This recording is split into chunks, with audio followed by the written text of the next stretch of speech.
ಮುಂದಿನ 7 ದಿನಗಳು 5 ರಾಶಿಗಳ ಸಂಪತ್ತು ಡಬಲ್, ದೊಡ್ಡ ಸಮೃದ್ಧಿ, ಶಕ್ತಿಶಾಲಿ 3 ರಾಜಯೋಗಗಳ ಮಹಾಸಂಗಮದಿಂದ ಹಣ. ಜ್ಯೋತಿಷ್ಯದ ಪ್ರಕಾರ ಮುಂದಿನ 7 ದಿನಗಳವರೆಗೆ 5 ರಾಶಿಗಳು ಅದೃಷ್ಟದಿಂದ ಆಶೀರ್ವದಿಸಲ್ಪಡುತ್ತವೆ. ಗಜಲಕ್ಷ್ಮಿ ಯೋಗ, ಧನಯೋಗ ಮತ್ತು ಗೌರಿ ಯೋಗದೊಂದಿಗೆ ಹಣ, ವೃತ್ತಿಯಿಂದ ಪ್ರೀತಿಯವರೆಗೆ ಪ್ರತಿಯೊಂದು ಅಂಶದಲ್ಲೂ ಅದೃಷ್ಟ ಹೊಳೆಯುತ್ತದೆ. ಮಿಥುನ ರಾಶಿಯವರಿಗೆ ಜೂನ್ 2ನೇ ವಾರವು ವೃತ್ತಿ ಜೀವನದಲ್ಲಿ ಯಶಸ್ಸು ಮತ್ತು ಪ್ರಗತಿಯನ್ನು ತರುತ್ತದೆ. ಈ ವಾರ ನಿಮ್ಮ ಆರ್ಥಿಕ ಪರಿಸ್ಥಿತಿ ಸುಧಾರಿಸುತ್ತದೆ. ಈ ವಾರ ಮಾಡಿದ ಹೂಡಿಕೆಗಳಿಂದ ನೀವು ಲಾಭ ಪಡೆಯಬಹುದು, ಆದರೆ ಅದಕ್ಕಾಗಿ ಸಲಹೆಗಾರರನ್ನು ಸಂಪರ್ಕಿಸುವುದು ಅವಶ್ಯಕ. ಈ ವಾರ ನಿಮ್ಮ ಪ್ರೇಮ ಜೀವನದ ಬಗ್ಗೆ ಯಾವುದೇ ನಿರ್ಧಾರ ತೆಗೆದುಕೊಳ್ಳದಿರುವುದು ಒಳ್ಳೆಯದು.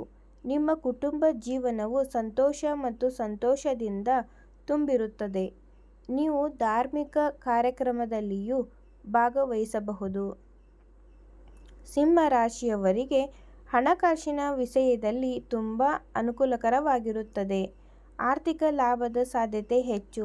ಈ ವಾರ ನಿಮ್ಮ ಆರೋಗ್ಯ ಸುಧಾರಿಸುತ್ತದೆ. ನಿಮಗೆ ದೀರ್ಘಕಾಲದ ಕಾಯಿಲೆ ಇದ್ದರೆ ನೀವು ಅದರಿಂದ ಸುಲಭವಾಗಿ ಚೇತರಿಸಿಕೊಳ್ಳಬಹುದು.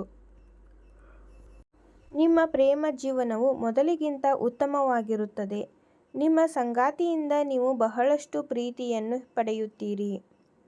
ಕನ್ಯಾ ರಾಶಿಯವರಿಗೆ ತುಂಬಾ ಶುಭವಾಗಿರುತ್ತದೆ. ಈ ವಾರ ನಿಮ್ಮ ಆರ್ಥಿಕ ಪರಿಸ್ಥಿತಿ ತುಂಬಾ ಚೆನ್ನಾಗಿ ಕಾಣುತ್ತದೆ. ಆರ್ಥಿಕ ಲಾಭಗಳು ಪಡೆಯಬಹುದು. ನಿಮಗೆ ಉತ್ತಮ ಮತ್ತು ಶುಭ ಅವಕಾಶಗಳಿವೆ. ಈ ವಾರ ನೀವು ಕೈಗೊಳ್ಳುವ ಯಾವುದೇ ಪ್ರಯಾಣವು ನಿಮಗೆ ಶುಭವಾಗಿರುತ್ತದೆ, ಯಶಸ್ಸನ್ನು ತರುತ್ತದೆ. ಉದ್ಯೋಗಿಗಳು ತಮ್ಮ ಕಂಪನಿಯ ನಿರ್ವಹಣೆಯಿಂದ ತುಂಬಾ ಸಂತೋಷವಾಗಿರುತ್ತಾರೆ. ನಿಮ್ಮ ಪ್ರೇಮ ಜೀವನದ ವಿಷಯದಲ್ಲಿ ಒಬ್ಬ ಮಹಿಳೆ ನಿಮ್ಮ ಜೀವನದಲ್ಲಿ ಸಮಸ್ಯೆಗಳನ್ನು ಸೃಷ್ಟಿಸಬಹುದು, ಆದ್ದರಿಂದ ಹೊರಗಿನವರನ್ನು ನಿರ್ಲಕ್ಷಿಸಿ. ವಾರದ ಅಂತ್ಯದ ವೇಳೆಗೆ ಪರಿಸ್ಥಿತಿ ಕ್ರಮೇಣ ಸುಧಾರಿಸುತ್ತದೆ. ತುಲಾ ರಾಶಿಯವರಿಗೆ ಈ ವಾರ ಕೆಲಸದಲ್ಲಿ ಪ್ರಗತಿಯನ್ನು ತರುತ್ತದೆ. ನಿಮ್ಮ ಖ್ಯಾತಿಯು ಹೆಚ್ಚಾಗುತ್ತದೆ. ಈ ವಾರ ನಿಮ್ಮ ಯೋಜನೆಯಿಂದ ನೀವು ತುಂಬಾ ತೃಪ್ತರಾಗುತ್ತೀರಿ. ನಿಮ್ಮ ಪ್ರೇಮ ಜೀವನದಲ್ಲಿ ಪ್ರಗತಿಯ ಸಾಧ್ಯತೆಯಿದೆ. ಈ ಅವಧಿಯಲ್ಲಿ ನೀವು ನಿಮ್ಮ ಆರೋಗ್ಯದ ಬಗ್ಗೆ ವಿಶೇಷ ಕಾಳಜಿ ವಹಿಸುತ್ತೀರಿ. ನಿಮ್ಮ ಆರೋಗ್ಯವು ಸುಧಾರಿಸುತ್ತದೆ. ನಿಮ್ಮ ಮಕ್ಕಳಿಗೆ ಸಂಬಂಧಿಸಿದ ವಿಷಯಗಳಲ್ಲಿ ನೀವು ಆಹ್ಲಾದಕರ ಅನುಭವಗಳನ್ನು ಸಹ ಪಡೆಯುತ್ತೀರಿ. ಮೀನ ರಾಶಿಯವರಿಗೆ ಜೂನ್ ಕೊನೆಯ ವಾರವು ಯೋಜನೆಗಳಲ್ಲಿ ಯಶಸ್ಸನ್ನು ತರಬಹುದು. ಆರ್ಥಿಕವಾಗಿ ಈ ವಾರ ನಿಮಗೆ ಸಂಪೂರ್ಣವಾಗಿ ಅನುಕೂಲಕರವಾಗಿರುತ್ತದೆ. ಬಹಳ ಸಮಯದ ನಂತರ ನಿಮ್ಮ ಕುಟುಂಬದಲ್ಲಿ ನೀವು ಸ್ವಲ್ಪ ಶಾಂತಿಯನ್ನು ಅನುಭವಿಸುವಿರಿ.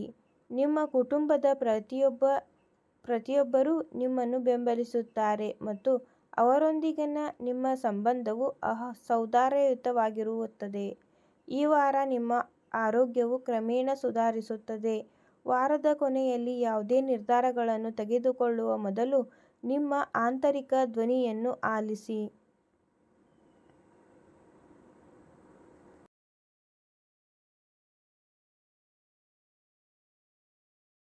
ನಿಮ್ಮ ಯಾವುದೇ ಸಮಸ್ಯೆಗಳಿಗೆ ನಮ್ಮ ಗುರೂಜಿಯವರಿಗೆ ಕರೆ ಮಾಡಿ.